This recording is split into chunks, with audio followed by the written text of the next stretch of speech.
যা নেই ভারতে তা নেই মহাভারতে, অর্থাৎ যে বস্তুটি মহাভারতের গল্পে পাওয়া যায় না তা ভারতবর্ষ তথা পুরো সংসারে কোথাও পাওয়া যাবে না। মহাভারত হল সংস্কৃত ভাষায় রচিত প্রাচীন ভারতের দুটি প্রধান মহাকাব্যের অন্যতম। এই মহাকাব্যটি সংস্কৃত শাস্ত্রের ইতিহাস অংশের অন্তর্গত। মহাভারতের বিশালতা তথা দার্শনিক গূঢ়তা সম্পর্কে বলা যেতে পারে, এটি কেবল ভারতের পৌরাণিক আখ্যানই নয়, বরং এটিকে সমগ্র হিন্দু ধর্ম এবং বৈদিক দর্শন ও সাহিত্যের সার সংক্ষেপ বলা যায়। মহাভারত নামটির উৎপত্তি প্রসঙ্গে একটি আখ্যান প্রচলিত আছে। সেটি হলো, দেবতারা তুলাযন্ত্রের একদিকে 4টি বেদ রাখেন ও অন্যদিকে বৈশম্পায়ন প্রচারিত ভারত গ্রন্থটি রাখলে দেখা যায় ভারত গ্রন্থটির ভার 4টি বেদের চেয়েও অনেক বেশি। সেই কারণে ভারত গ্রন্থের বিশালতা দেখে দেবগণ ও ঋষিগণ এর নামকরণ করলেন মহাভারত। একে পঞ্চম বেদও বলা হয়। আগের পর্বে আমরা জেনেছি দাস রাজার কন্যা সত্যবতীর সঙ্গে মহারাজ শান্তনুর বিবাহ সম্পন্ন হয়েছে। এই সত্যবতীর গর্ভে মহারাজ শান্তনুর 2 পুত্র জন্মগ্রহণ করেন।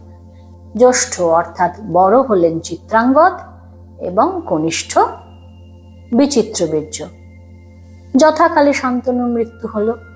শান্তনুর মৃত্যুর পর চিত্রাঙ্গদ হস্তিনাপুরের রাজা হলেন। চিত্রাঙ্গদ বাহুবলে পৃথিবীর সমস্ত রাজাকে পরাস্ত করেছিলেন। তিনি ছিলেন অত্যন্ত বীর। রাজা চিত্রাঙ্গদ যুদ্ধে অপরাজিত ছিলেন।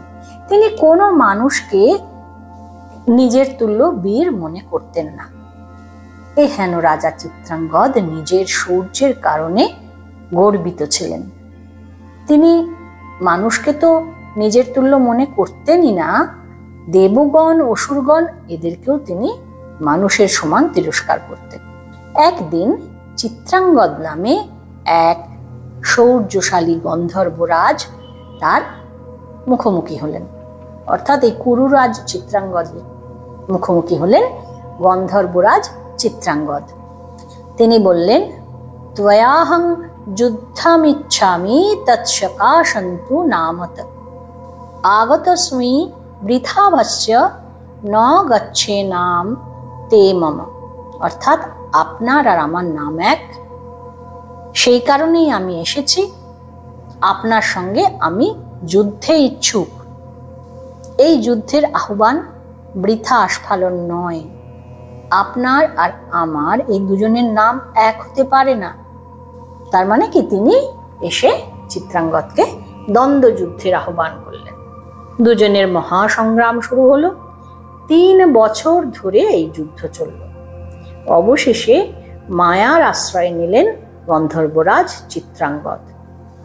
আসলে গর্বিত কুরুরাজ চিত্রাঙ্গদের দর্প চূর্ণ করাই ছিল গন্ধর্বরাজ চিত্রাঙ্গদের উদ্দেশ্য।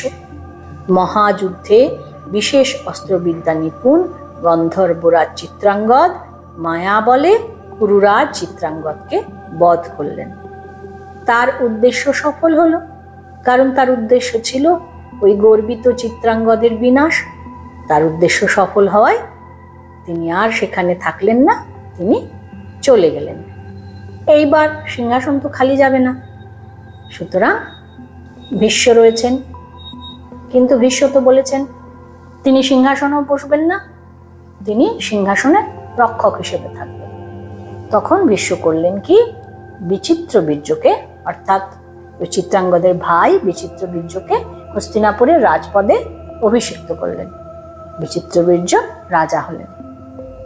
অল্প বয়স, অনেক অল্প বয়স ছিল, খুবই অল্প বয়সে তিনি রাজা হলেন। ভারী সুন্দর দেখতে, কান্তিমান ও কীর্তিমান রাজা তিনি। এইবার আস্তে আস্তে বিচিত্রবীর্য যৌবনে উপনীত হলো। এবার তো তার বিয়ে দেওয়া প্রয়োজন হয়ে পড়েছে। এইবার পাত্রী খুঁজতে খুঁজতে শোনা গেল যে কাশীরাজের 3 কন্যা আছেন, তারা অপ্সরার তুল্য সুন্দরী। তারা 3 কন্যাই একসঙ্গে স্বয়ংবর সভায় উপস্থিত হবেন। সেই 3 কন্যার নাম হলো অম্বা, অম্বিকা, অম্বালিকা। এই কাশীরাজের পরমা সুন্দরী 3 কন্যা। সুতরাং এদের সঙ্গেই বিয়ে দেওয়া যেতে পারে। সেই উদ্দেশ্যে মাতা সত্যবতীর অনুমতি নিয়ে ভীষ্ম কি করলেন, তিনি তার ভাই বিচিত্রবীর্যের জন্য কন্যা সংগ্রহ করতে রথে চড়ে কাশীরাজ্যে উপস্থিত হলেন। এইবার স্বয়ংবর সভায় উপস্থিত ভীষ্মর বয়স হয়েছে, সবাই জানে যে তিনি ধর্মাত্মা, বৃদ্ধ, চুলে পাক ধরেছে, বেশি শিথিল। তা সত্ত্বেও এত নির্লজ্জত কেন? সবাই ফিসফিস করছে, হাসাহাসি করছে, বলছে ভীষ্ম নিজেকে ধার্মিক বলেন, কিন্তু দেখো এই বৃদ্ধ বয়সে যখন মাংস ঝুলে পড়ছে, চুল পেকে গেছে, তিনি আবার নাকি আজীবন ব্রহ্মচারী থাকবেন বলে প্রতিজ্ঞা নিয়েছেন। তাহলে তো সেই প্রতিজ্ঞা তো মিথ্যে। ভীষ্ম তার মানে খুবই নির্লজ্জ এবং লোভী, এই কথা সবাই বলা বলি করছে। যেহেতু বিয়ের আসরে এসেছে, বিয়ের আসর না হলেও সেখান থেকেই তো মেয়ে নিয়ে গিয়ে বিয়ে করবে, আসরে তো সবাই সেই উদ্দেশ্যেই এসেছে। ভীষ্মও গেছে, লোকে কি করে জানবে যে ও কার জন্য কি গেছে? ওকে দেখেছে তখন বলছে মিথ্যা প্রতিজ্ঞ লোকেষু কিং বদিষ্যতি ভারত ব্রহ্মচারিতি ভীষ্ম হি বৃথৈব প্রথিত। এইবার রাজাদের আলোচনা শুনে মাননীয় ভীষ্ম 8 প্রকার বিবাহের সংজ্ঞা নির্দেশ করলেন। বললেন তোমরা কি জানো? 8 রকম বিয়ে হয়। কি কি? গুণবান বরকে আহ্বান করে শালাঙ্কারা কন্যা ও ক্ষমতা অনুযায়ী যৌতুক দান করে কন্যাদান করার প্রথা প্রচলিত আছে। এই প্রচলিত প্রথাই বিয়ে হিসেবে আমরা ধরি। কিন্তু আরো তো বিয়ে আছে, 8খানা বিয়ে। কিরকম না, অন্য লোকেরা বরদত্ত 2টি গরুর সঙ্গে কন্যাদান করেন, কেউ কেউ নির্দিষ্ট অর্থ দিয়ে কন্যাদান করেন, অন্যেরা কন্যা সম্মত হলে বিবাহ করেন, কেউ কেউ অসতর্ক কন্যাকে রমণ করার পর বিবাহ করেন, কেউ কেউ যজ্ঞ অনুষ্ঠান করে দাম্পত্য ধর্ম পালনের জন্য বিবাহ করেন। এরকম 8খানা তিনি বিয়ের কথা বললেন। কিন্তু বলছেন যে সাধারণ মানুষের পক্ষে পিতামাতার আশীর্বাদ নিয়ে বিবাহ করার রীতি হচ্ছে উত্তম রীতি। কিন্তু ক্ষত্রিয়র পক্ষে সংবৃতা কন্যা, স্বয়ংবৃতা কন্যা মানে যায় স্বয়ংবরে যে আমি নিজে চুজ করব, আমি আমার বর চুজ করব, তোমরা এসো, এই একটা সিস্টেমও আছে ক্ষত্রিয়দের মধ্যে। এই ক্ষত্রিয়দের এই স্বয়ংবর সভায় বিপক্ষীয় বীরদের পরাভূত করে হরণ করাই হলো সর্বশ্রেষ্ঠ রীতি। বিপক্ষকে পরাজিত করে কন্যা হরণ করা, এটাই হলো সর্বশ্রেষ্ঠ বিয়ে বলে তিনি মনে করছেন। ভীষ্ম বললেন যে ক্ষত্রিয়দের এইটাই হলো সর্বশ্রেষ্ঠ বিবাহ। তাই তিনি কাশীরাজের 3 কন্যাকে হরণ করবেন বলে তিনি বলপূর্বক জোর করে এই 3 কন্যাকে রথে তুলে নিলেন, জোর করে রথে তুললেন। আর ওপেন চ্যালেঞ্জ দিলেন সবাইকে, সেখানে যারা যারা উপস্থিত ছিলেন।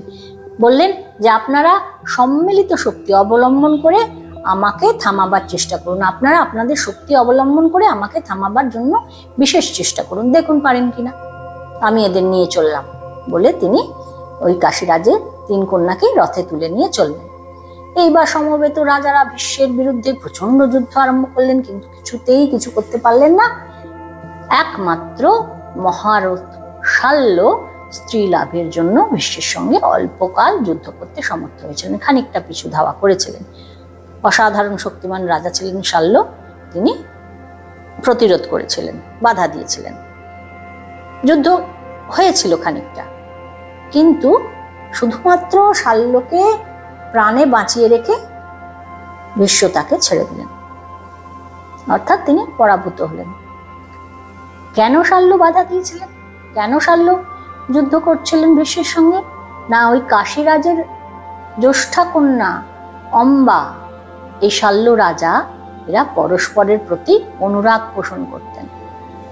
এবং যখন ওই কাশীরাজের 3 কন্যাকে ভীষ্ম নিয়ে গেলেন হস্তিনাপুরে, তখন ওই হস্তিনাপুরে পৌঁছে কাশীরাজের যিনি বড় মেয়ে ছিলেন জ্যেষ্ঠ কন্যা অম্বা তখন ভীষ্মকে এই কথা জানালেন যে তিনি মনে মনে এই শাল্যকেই পতি হিসেবে বরণ করেছেন। রাজা শাল্য সেই সম্পর্ক স্বীকার করেছিলেন।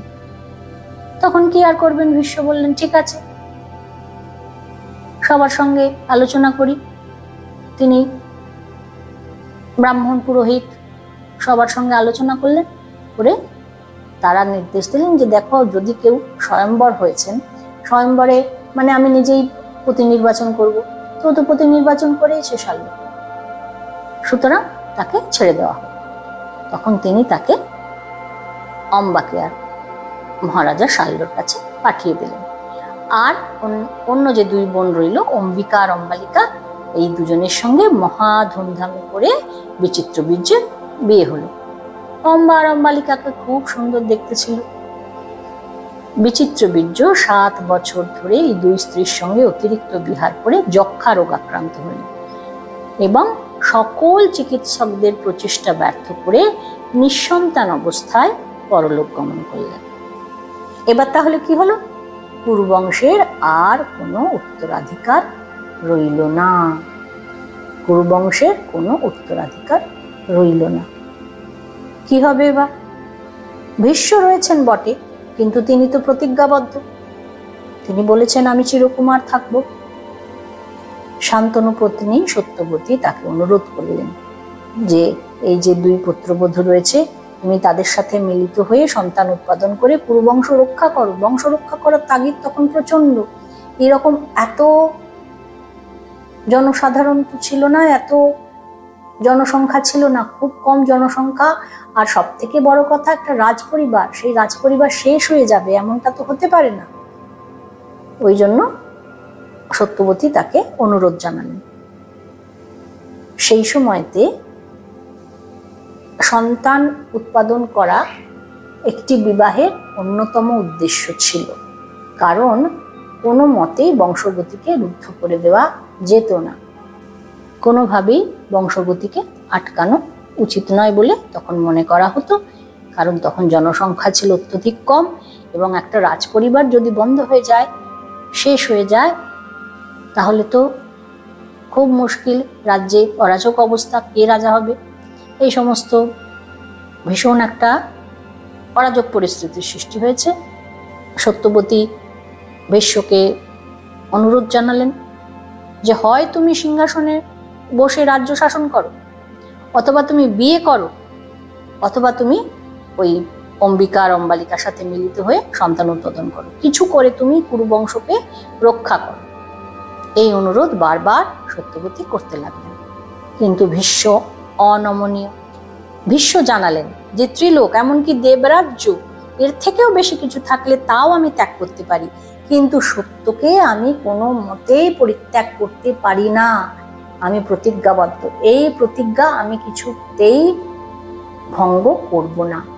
তিনি বলছেন, পরিত্যাজ্যয় ত্রৈলোক্যং রাজ্যং দেবেষু বাপুন যদ্যাপ্যধিক মেতাভ্যাং না তু সত্যং কথঞ্চন।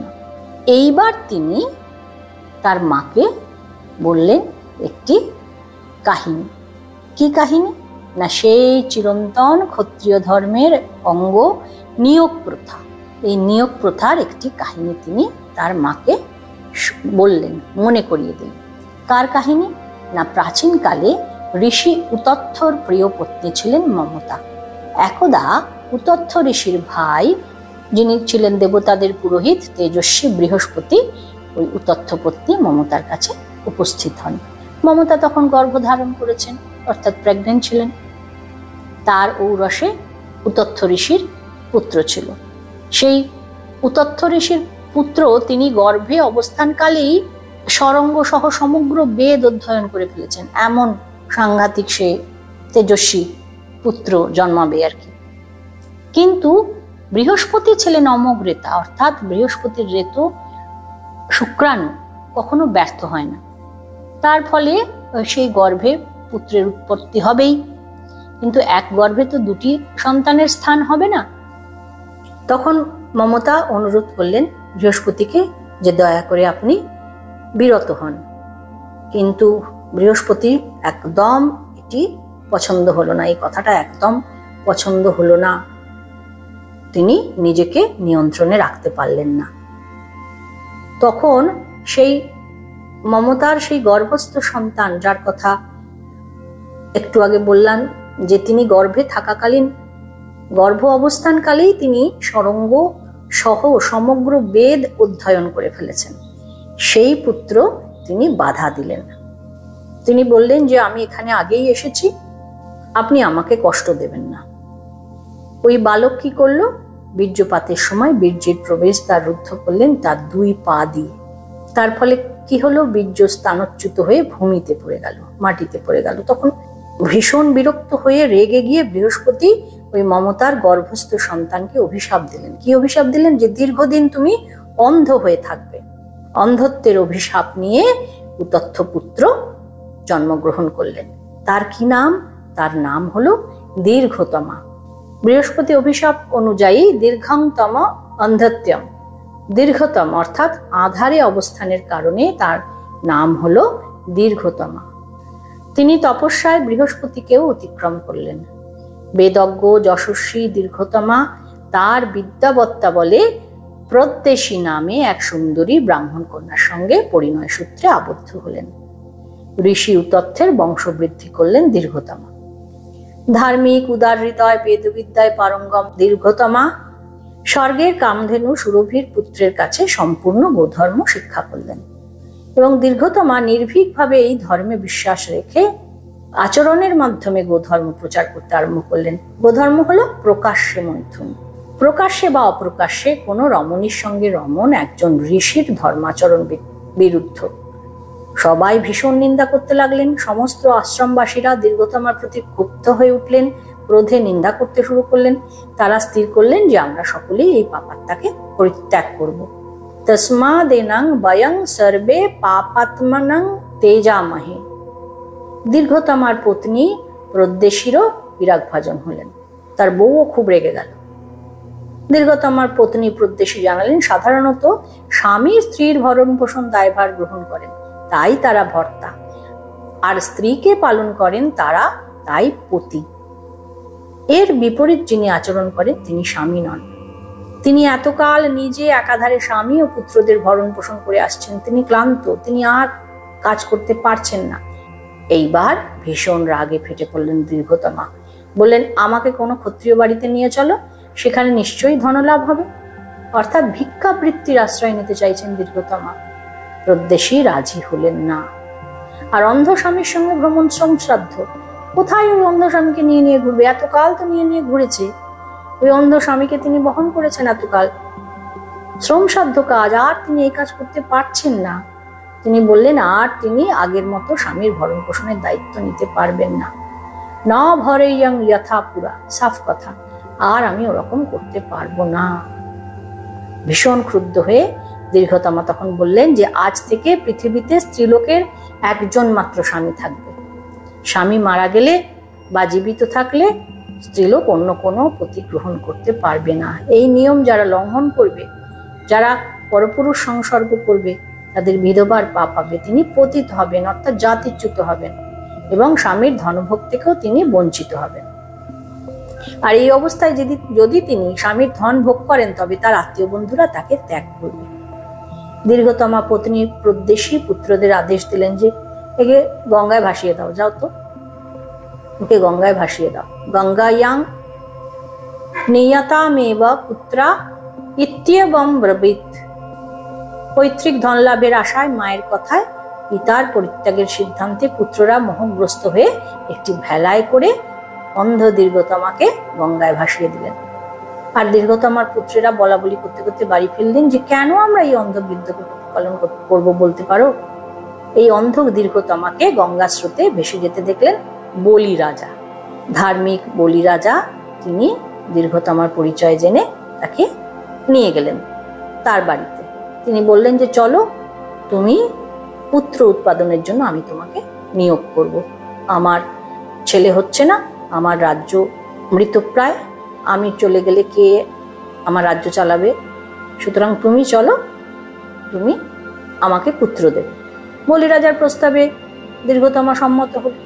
অন্ধ ও বৃদ্ধ দীর্ঘতমার কাছে যেতে বলি রাজার রানী সুদেশনা তার খুব আপত্তি হলো। রাজা বললেই বা, রাজা তো ছেলে রাজ্য চালাবে সেই লোভে একটা বুড়ো অন্ধকে ধরে এনেছে, কিন্তু রানী কেন যাবে তার কাছে? রানী সুদেষ্ণার প্রবল আপত্তি। তিনি ভীষণ বিতৃষ্ণায় তার ধাত্রীকন্যাকে পাঠিয়ে দিলেন দীর্ঘতমার কাছে, মানে তার দাইমা ছিল, তার সেই দাইয়ের মেয়েকে, অর্থাৎ চাকরানী এরকম কাউকে পাঠিয়ে দিলেন। সেই শূদ্রা নারী দীর্ঘতমার ঔরসে 11টি পুত্রের জন্ম দিলেন। বেদ পাঠরত এই পুত্রদের দেখে খুশি মনে বলিরাজা দাবি করলেন, এরা আমারই পুত্র, মমেব, আমারই পুত্র। রাজাকে বাধা দিয়ে বললেন ঋষি দীর্ঘতমা যে এরা আমারই, কারণ রানী সুদেষ্ণা আমাকে অবজ্ঞা করেছে। ধাত্রীতনয়া এক শূদ্রা নারী, তাকে তিনি নিজের পরিবর্তে পাঠিয়েছেন। তখন বলিরাজা ঋষিশ্রেষ্ঠকে প্রসন্ন করলেন যে আপনি রাগ করবেন না, ঠিক আছে ঠিক আছে, আমি মানিয়ে গুনিয়ে রানীকেই আপনার কাছে পাঠাচ্ছি। অবশেষে সুদেষ্ণা এলেন দীর্ঘতমার কাছে। দীর্ঘতমার ঔরসে রানীর যথাক্রমে 5 পুত্র হলো, অঙ্গ, বঙ্গ, কলিঙ্গ, পুণ্ড্র আর সূক্ষ্ম। এই পুত্রদের দ্বারা অধিকৃত যে দেশ, তারাও তাদের নামেই বিখ্যাত হলো, অঙ্গদেশ, বঙ্গদেশ, কলিঙ্গদেশ, পুণ্ড্রদেশ, সূক্ষ্মদেশ। ক্ষত্রিয় বলিরাজার বংশরক্ষা হলো এই ঋষি দীর্ঘতমার বদান্যতায়। এই হলো নিয়োগ প্রথা। তখন থেকে এই নিয়োগ প্রথা চালু হলো বংশরক্ষার স্বার্থে। সেই কাহিনী সত্যবতীকে ভীষ্ম শোনালেন। ভীষ্ম কেন শোনালেন? যে বংশরক্ষার জন্য নিয়োগ প্রথার আশ্রয় আবশ্যক। ভীষ্ম এটা সত্যবতীকে মনে করালেন, কারণ সেই সময় বিবাহের উদ্দেশ্যই ছিল বংশরক্ষা। আর এই বংশক্রম অক্ষুণ্ণ রাখবার তাগিদেই তৎকালীন নিয়োগ প্রথার উদ্ভব হয়েছিল। ভীষ্মকে তার মা অনুরোধ করেছিলেন, কিন্তু ভীষ্ম দৃঢ়চেতা, সত্যনিষ্ঠ, তিনি এমন কাজ করবেন না কিছুতেই। তিনি দ্বিতীয় স্ত্রী গ্রহণ করবেন না। তিনি প্রতিজ্ঞা করেছেন, তিনি বললেন মাকে যে পৃথিবী গন্ধ ত্যাগ করতে পারে, জল আপন রস ত্যাগ করতে পারে, তেজ তার নিজের রূপ ত্যাগ করতে পারে, ধর্মরাজও ধর্ম ত্যাগ করতে পারে, কিন্তু আমি সত্যকে ত্যাগ করতে পারি না। তখন তিনি ওই দীর্ঘতমা ঋষি তথ্য এদের কাহিনী সত্যবতীকে শোনালেন। এই কাহিনীগুলোরও উল্লেখ এই যে এখানে মহাভারতকার তিনি করেছেন, বেদব্যাস করেছেন। তার কারণ এই যে নিয়োগ প্রথা একটি যুগ প্রথা, অভিজাত ক্ষত্রিয়রা এটিকে বংশরক্ষার কাজে লাগিয়েছেন, কিন্তু এটা সবসময় দুজনের সম্মতিতে ঘটেনি। বেশিরভাগ ক্ষেত্রেই আমরা দেখতে পাবো যে দুজনের সম্মতিতে ঘটেনি। নিয়োগকর্তার একতরফা সিদ্ধান্ত ছিল। ভীষ্মের পরিকল্পিত বিবাহ ব্যর্থ হয়েছিল নিঃসন্তান বিচিত্রবীর্যের মৃত্যুতে। মানে ভীষ্ম যে উদ্দেশ্যে কাশী রাজার কন্যাদের হরণ করে এনেছিলেন, সেই উদ্দেশ্য তার সফল হয়নি, কারণ বিবাহের উদ্দেশ্যই ছিল বংশরক্ষা। এই বংশরক্ষার তাগিদেই নিয়োগ প্রথার উদ্ভব হয়েছিল। দৃঢ়চেতা সত্যনিষ্ঠ কুরুপ্রধান ভীষ্মকে তার মা অনুরোধ করেছিলেন, তিনি এই সুযোগ নিতেই পারতেন, কিন্তু কোনো ধার্মিক ব্যক্তিত্ব কোনো কিছুর মূল্যেই সত্যভ্রষ্ট হন না। সেটি মাননীয়া সত্যবতীর অনুরোধে ভীষ্ম যখন ফিরিয়ে দিলেন, মহানতা, ভীষ্মের মহানতা তিনি প্রমাণ করলেন সেখানে। আর এই যে নিয়োগ প্রথার সমর্থনে যে কাহিনীটা তিনি বললেন, সেই কাহিনীরও কিন্তু নানা মাত্রা আছে। নারীর অসম্মতিক্রমে তাকে ভোগ করা, এটা যে ধর্ষণের নামান্তর। ধর্ষক একজন খ্যাত ব্যক্তিত্ব, এখানে ঋষি তথ্য, তিনি কিন্তু খ্যাতনামা একজন ব্যক্তিত্ব। এইভাবে এই যুগেও কিন্তু আমরা দেখতে পাই খ্যাতনামা ব্যক্তিত্ব তারা যখন ধর্ষণ করেন, তার কিন্তু প্রতিবাদ সেই অর্থে করা যায় না। এখানে প্রতিবাদ করেছে কে না, তার গর্ভস্থ সন্তান, মমতার গর্ভস্থ সন্তান, সে প্রতিবাদ করেছে। গর্ভস্থ সন্তান মানে কি? ভাবী প্রজন্মের প্রতিনিধি। তার মানে বর্তমান প্রজন্মের কেউ কিন্তু প্রতিবাদ করলো না যে একজন অন্তঃসত্ত্বা নারী, তাকে তুমি তার ইচ্ছার বিরুদ্ধে ধর্ষণ করতে পারো না, ইচ্ছার বিরুদ্ধে তার সঙ্গে সম্ভোগ তুমি করতে পারো না। এই প্রতিবাদ কিন্তু সেদিনও হয়নি, কত বছর আগে তখনও হয়নি, আজও হয়নি। উল্টে কি দেখা গেল যে বৃহস্পতি তিনি অভিশাপ দিলেন। এক মর্মান্তিক ঘটনা। এবং প্রতিবাদীর এই যে মর্মান্তিক পরিণতি আমরা যে দেখি এখন, এই যে একদম বর্তমানে আমরা দেখতে পাচ্ছি মেয়েরা প্রতিবাদ করতে গিয়ে তাদের বিভিন্ন রকম ধর্ষণের শিকার হতে হয়, বিভিন্নভাবে, বিভিন্ন জায়গায়। কারণ সামাজিক প্রথা যতক্ষণ না তুমি পরিবর্তন করছো, সামাজিক প্রথা পরিবর্তিত না হলে প্রতিবাদ করা বৃথা। এ এক শোচনীয় অধঃপতনের সূচক বলে আমার মনে হয়। এবং এই যে দীর্ঘতমা, একেও কিন্তু দেখিয়েছে, এই যে এখানে এই কাহিনীটাতে আমরা বুঝতে পারছি মহাভারতকার দেখিয়েছেন যে সেও কিন্তু একদম অধঃপতনে গেছে। কিরকম অধঃপতন? এই যে বলেছে যে গোবৃত্তি অবলম্বন করেছে। গোবৃত্তি কি না? প্রকাশ্যে রমণ, মানে কি? স্বেচ্ছাচারিতা, স্বেচ্ছাচারিতার নামান্তর। অসংযত জীবনযাপন করেছেন তিনি। কিন্তু সাধারণের চারিত্রিক বৈশিষ্ট্য নয়। একজন বেদজ্ঞ ঋষি সে কেন এমন আচরণ করবে? মানে কি দেখিয়েছেন মহাভারতকার? এখানে দেখাচ্ছেন যে সে একদম একটা শোচনীয় অধঃপতনের সূচনা করছে। নিয়োগ প্রথা একটি যুগ প্রথা। অভিজাত ক্ষত্রিয়রা বংশ রক্ষার জন্য একে কাজে লাগাচ্ছেন, এটাই এখানে ভীষ্ম বললেন। কিন্তু বেশিরভাগ ক্ষেত্রে এই নিয়োগকর্তার এই যে একতরফা সিদ্ধান্ত, এটা কিন্তু কখনোই মেনে নেওয়া যায় না। এবং এইটাই কিন্তু এখানে দেখানো হয়েছে বারবার করে। আমরা আবারও আসবো, আবারও দেখবো এই নিয়োগ প্রথার মাধ্যমে। পরপর এই মহাভারতের কাহিনীতে আমরা দেখব যে বিশিষ্ট বিশিষ্ট যারা মহাভারতের চরিত্র, তারা কিন্তু এই নিয়োগ প্রথার মাধ্যমে পৃথিবীতে আসছেন। কিন্তু সেক্ষেত্রে তাদের মায়েদের কোনো কনসেন্ট নেওয়ার কোনো ব্যাপার নেই। কিভাবে নিয়োগ করা হচ্ছে? এই যে এইখানে অম্বালিকার কোনো ভূমিকা নেই মহাভারতের কাহিনীতে, আমরা পাচ্ছি না যে অম্বার কনসেন্ট নেওয়া হবে কিনা, অম্বালিকার কনসেন্ট নেওয়া হবে কিনা, এই সমস্ত কিছু ব্যাপার নেই। কারা ঠিক করছে? না সত্যবতী আর ভীষ্ম, এরা ঠিক করছে যে বংশ কিভাবে এগোবে। কিন্তু যাদের মাধ্যমে হবে তাদের এখানে কিন্তু কোনো ভূমিকা নেই। এই যে বিচিত্রবীর্যের দুজন বউ ছিলেন, তাদের কিন্তু এখানে কোনো ভূমিকা নেই। আবার এই যে বলি রাজার স্ত্রী সুদেশনা, তার ইচ্ছা নেই, সে যাবে না, জোর করে তাকে নিয়ে যাওয়া হলো। একটা বুড়ো, ওই যে জরাগ্রস্ত, তার ছেলেরা তাকে ভাসিয়ে দিয়েছে, সেই একটা বুড়ো তাকে নিয়ে এসেছে যে তোমাকে এর সঙ্গে সম্ভোগ করে বংশ রক্ষা করতে হবে। এক অদ্ভুত পিতৃতান্ত্রিক একটা জগদ্দল পাথর যুগ যুগান্ত ধরে মেয়েদের উপর যে চাপিয়ে দেওয়া হয়েছিল সেই যুগে, সেইটাই কিন্তু এখানে দেখানো হয়েছে। আমরা আবার গল্পে আসি যে এই নিয়োগ প্রথাই যে শুরু হচ্ছে, সেই যে কারণে এই নিয়োগ প্রথা নিয়ে এতগুলো কথা বলা, যে কোনো কালই মেয়েদের কোনো হ্যাঁ না কনসেন্ট সেই অর্থে নেওয়ার প্রয়োজন ছিল না। একমাত্র সত্যবতীকে আমরা দেখতে পাই যে সত্যবতী কিন্তু অনেকটাই বেশি স্বাধীন ছিলেন, অনেকটাই বেশি স্বাধীন ছিলেন। যাই হোক, শান্তনুর বংশধারা শেষ হয়ে গেল। এইবার কি করবেন সত্যবতী? সত্যবতী তখন ভীষ্মের এই প্রস্তাবকে সমর্থন করলেন, ভীষ্মের কথাতেই সম্মত হলেন। ভীষ্ম যখন বললেন যে আপনি অন্য কোনো গুণবান ব্রাহ্মণকে অর্থ দিয়ে নিয়োগ করুন, মানে আপনি টাকা দিয়ে একজন কাউকে নিয়ে আসুন, নিয়ে এসে তাদের মাধ্যমে বংশ রক্ষা করুন। সত্যবতী তখন হেসে তার নিজের পূর্ব ইতিহাস জানালেন লজ্জিতভাবে, ছেলেকে বলছে লজ্জায়, কিন্তু বা জানালেন। এইখানে সত্যবতীর সঙ্গে মহাভারতের অন্যান্য চরিত্রদের তুলনা হয় না বললেই চলে, কারণ সত্যবতীকে দেখানো হয়েছে ভীষণ একটা স্ট্রং বোল্ড ক্যারেক্টার প্রথম থেকে। যখন পরাশরকেও তিনি কন্ডিশন রেখেছিলেন, শান্তনুকেও তিনি কন্ডিশন রেখেছিলেন, তিনি রাখুন কি তার বাবা রাখুন, অন কন্ডিশন, নিজের ওন কন্ডিশনে বাঁচা যাকে বলে সত্যবতী নিজে বেঁচেছেন। সত্যবতী বিশ্বকে বললেন যে কন্যা অবস্থায় আমার যে পুত্র হয়েছিল, কানিন পুত্র বলা হয়, কন্যা অবস্থায় যে পুত্র হয়েছিল তার নাম দৈপায়ন। তিনি মহাযোগী মহর্ষি, তিনি চতুর্বেদ বিভক্ত করে ব্যাস উপাধি পেয়েছেন, আর তিনি কৃষ্ণবর্ণ, সেই জন্য তার অন্য নাম কৃষ্ণ।